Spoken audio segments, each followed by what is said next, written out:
Hi, my name is Mike Romatowski. I'm the creator of Mach3 speed training. Mach3 is a very intuitive and dynamic way to train not only for speed, but for strength in the relevant patterns that will make your entire game better. For the last 8 years, we have found out definitively that we don't want to chase this through exertion, but rather by efficiency. So the entirety of Mach3 is based on efficient movement patterns. That's actually what's going to get you the speed in the long run. We can get you an initial burst of speed right away, and that's very easy to do. You don't need to try harder. You don't need to swing harder as much as learn how to let yourself be faster and train your body so that those efficient patterns evolve into the way you swing with a golf club in your hand. My name is Jared Phillips. I'm the new Director of Performance for Mach3 Golf. I'm a Golf Digest Top 50 trainer, and I want to show you what I've been doing the last 10 years prior to coming on board with Mach3. Follow me. For the last 10 years, we've been running a swing speed gym, and what our goal has been is outcomes. Do you swing faster? Do you hit the ball farther? Is it real? We take golfers through an extensive screen, everything from things like power testing on the Proteus, all the way into our hitting bay. And in our hitting bay, we actually have you do driver tests. We use TrackMan technology. We use KVS technology to monitor your efficiency. And everything we've been about is like what really works, what exercises really affect golfers, what tools affect golfers. This family of training tools here are called jet sticks.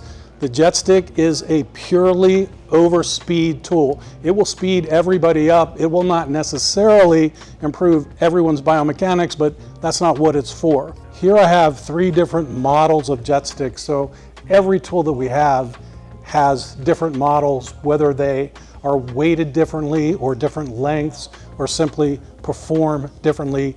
So this one here is what we call a regular model. You can see it has 2 lengths of chain, and this would be used basically by golfers who have lower swing speed, are not as strong, are smaller people, maybe smaller women, and kids.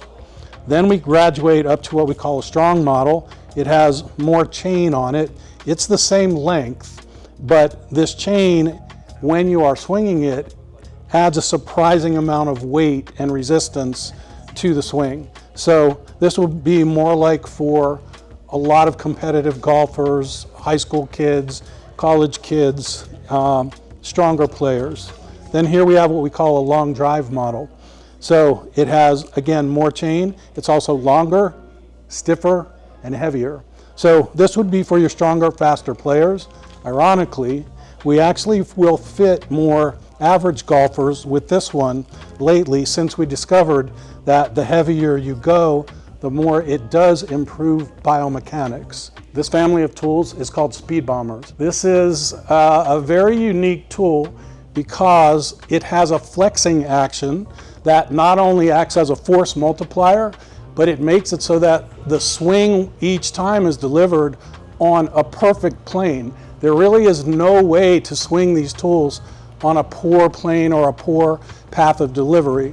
So mainly we use these to help the golfer learn to load the body and unload the body. It will also strengthen the entire swing arc. This family of tools will help almost everyone's biomechanics, as well as laying a strong foundation for overspeed training on top of that. And you can see there's a lot of different models here. That's a junior, the green one. This blue is a regular. This is called a bomber whip. It has more of a whipping action to it and a thinner handle. This is called a loop bomber, has a thicker handle. The weight is distributed differently. This is a heavy speed bomber. This is like a battle axe, literally. It's like something a Viking would take into battle with him. So they all have different properties. And again, when we fit a golfer for their best model, we're looking at how can we enhance certain properties of powerful physical motion. We're not analyzing swings in Mach3. We're operating by principles and properties. So it's a more generalized approach, which makes it a lot easier to succeed. All speed bombers have some commonality. This part is stiff, you always hold this part. This part flexes, you never hold this part. The thinner handles you can hold with a golfer's grip. The ones that are thicker, you could possibly go to a baseball grip. It's not going to matter. It might make it a better fit for you. So again, here's 5 different models, and depending on your patterns and your strength level, we're going to fit you with your best model. These are called iron whips.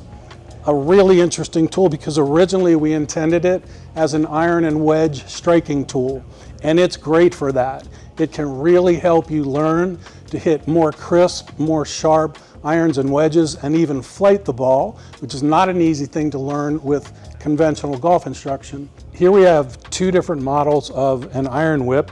So you can see this one only has the red band, and this has red and yellow. So this is surprisingly significantly heavier than this one as you swing it because it creates much more of a drag force. So the interesting thing about this tool is it fixes almost everybody's biomechanics, meaning it gives them better body structure and arm structure and striking power at impact and beyond impact. So it's a fabulous tool.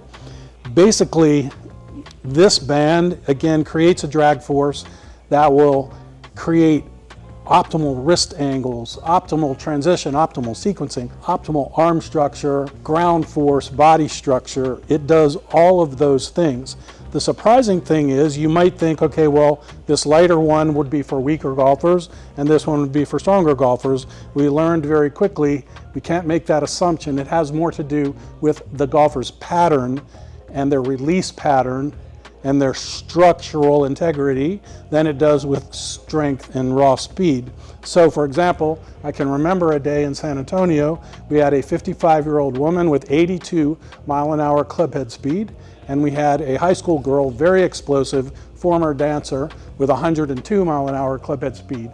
You would figure this would be our 55-year-old woman, this would be our high school girl. It was actually the exact opposite. The only way you can tell is when we fit golfers for proper tools, we have to video them and we have to take a look at that.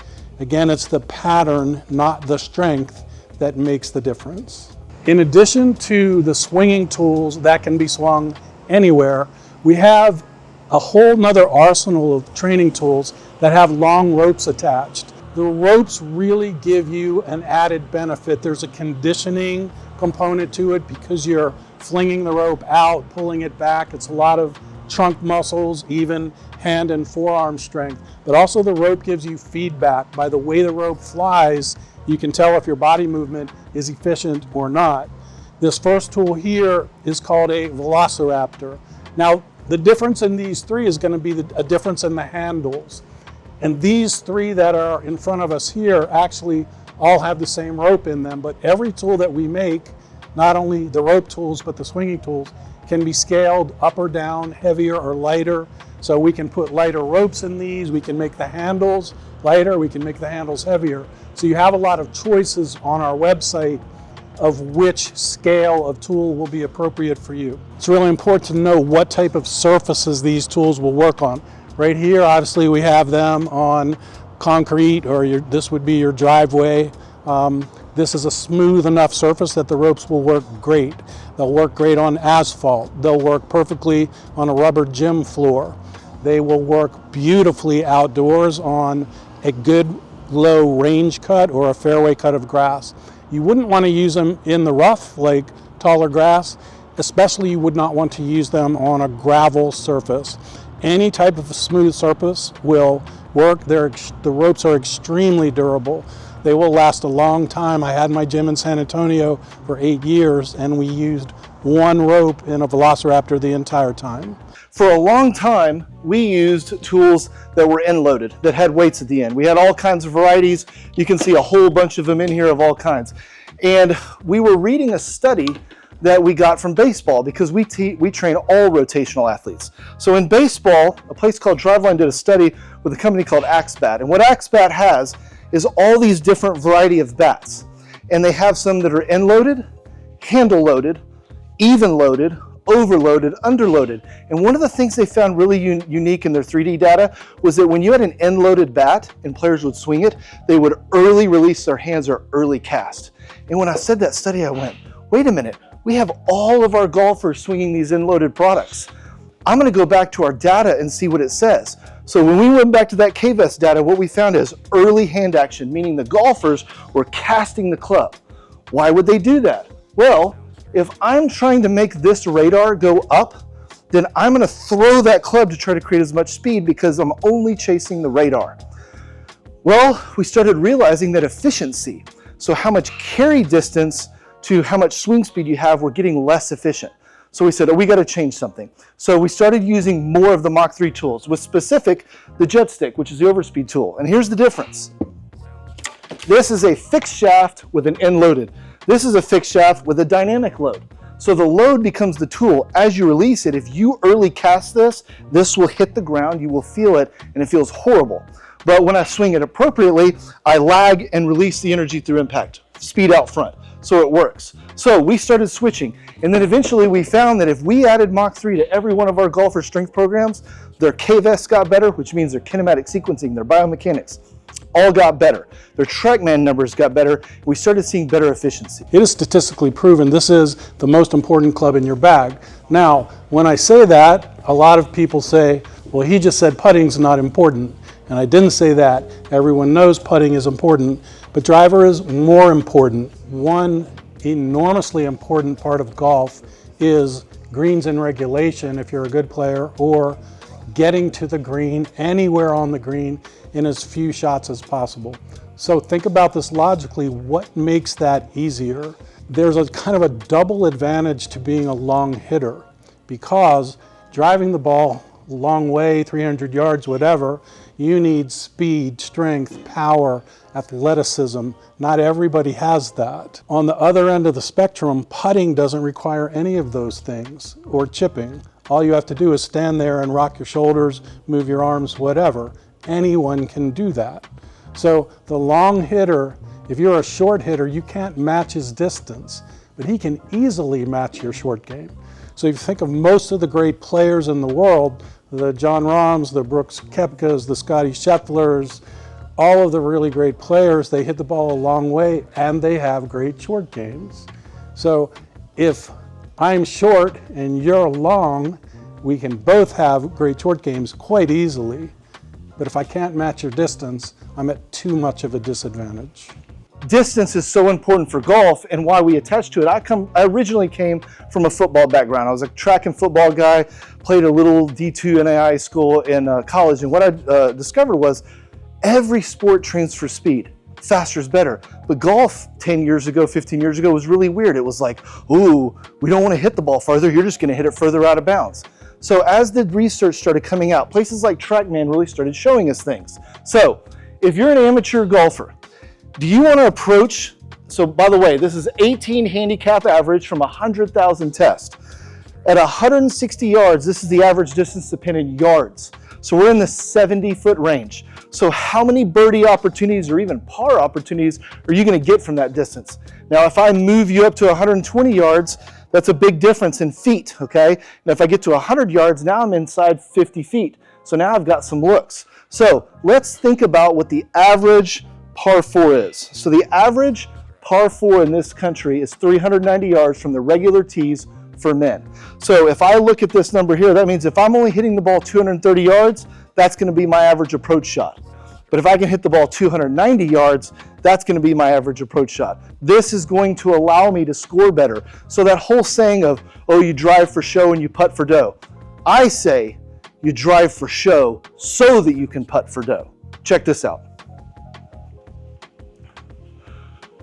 This is TrackMan's data on handicap correlated. It's a scatter plot, so it's looking for correlation between average driver swing speed and average handicap. The lower your swing speed is, so these are like below 95, the higher your handicap is.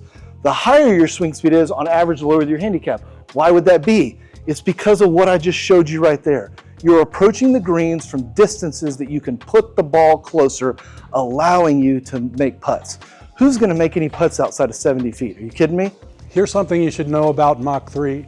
There is no drill or no exercise in a Mach 3 protocol unless everyone can do it.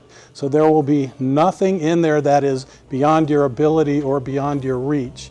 As I have looked at other programs, the drills and the exercises, I know in my heart when I see something that everyone can't do. And I think that there's no sense in that. So it's very intentional in Mach 3. Every drill, every exercise will be within your abilities. No matter what level of ability you have, you will be able to do it and benefit from it. Mach 3 is intentionally constructed that way. So let's talk about how long it will take you to max out your speed. Most people will reach their first maximum speed in somewhere between 6 and 12 weeks. Now that doesn't mean that's as high as they're ever going to go. It just means that it tends to be linear within that time frame. Once they've kind of maxed out, the gains can come again at any time in the future. And here's the most important thing. This is number one. You have to tell yourself that this is what I'm going to do. I am going to get faster. I'm going to be the fastest guy in my group. I'm going to be the fastest person at my club. Why is Bryson DeChambeau, why did he become the fastest player on the tour? Why did Patrick Harrington become the fastest player on the Champions Tour? Because they're the ones that said, I'm going to do it. And so they did it because they were relentless in their training. They don't give up. They're very, very consistent. It's more important to be consistent in your workouts than to be heroic in one workout. So if you're going to do this twice a week, and to be honest, the sweet spot is 3 times a week, you have to do it. You have to stick to it. Go after it. You will get there. I've seen it with thousands of golfers. You are no different. You will do it too. So not only do we want to hit the driver well, we want to ball strike well, because everything that we show you in the stats, ball striking leads to improvement. And Mike, would you say that these tools pretty much address all of that?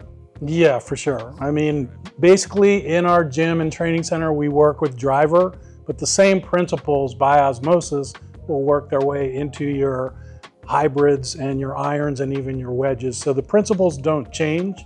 We just happen to start with the driver because it is the most important club. And if you look at the tee to green stats, you'll see that Scotty Scheffler is by far the best tee to green strokes gained stat, one reason why he's winning. And if you go look at Tiger, he was great at those as well. So the stats prove out, you ball strike well, you play well. But just as an amateur, who doesn't want to go to the course and ball strike poorly? I don't. I certainly don't. Do you? No, people that know me well know I don't care what I shoot as much as I want to hit it solid. That's what will bring me back. I'm not that interested in scraping out a good score because I hit it like crap and just have a good short game. Like I want to strike the ball well, strike it solidly. That's when I'm driving home thinking, yeah, you know what? I love this game.